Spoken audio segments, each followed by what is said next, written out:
আচ্ছা আমি ধরো খুঁজলাম, আমি অ্যাপ্রোচ কীভাবে করবো? আমি নতুন, আমি অ্যাপ্রোচ জানি না, তোর কি অ্যাপ্রোচ করতিস?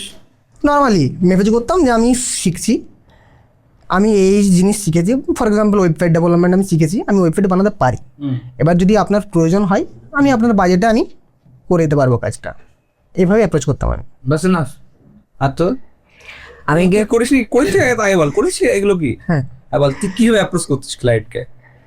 অ্যাপ্রোচ আমি ওইভাবেই করতাম যে আমি এই জিনিসটা নতুন শিখেছি, ঠিক আছে, তো আমি এখন বাজারে কাজ খুঁজছি, ঠিক আছে, তো আমার কিছু এক্সপিরিয়েন্স এবং ক্লায়েন্টস দরকার প্রথমে, তো প্রথমে আমি আপনার জন্য ফ্রি অফ কস্ট কাজ করে দেবো, কোনো অসুবিধা নেই। যদি আমার ওপর বিশ্বাস থাকে তাহলে আপনারা একটা মিটিং মানে শিডিউল করতে পারি, শিডিউল করে যদি আমার কাজ আপনার ভালো লাগে বা আমার বোঝানো বা আমার কনসেপ্ট যদি আপনার ভালো লাগে তাহলে আমরা এগোবো।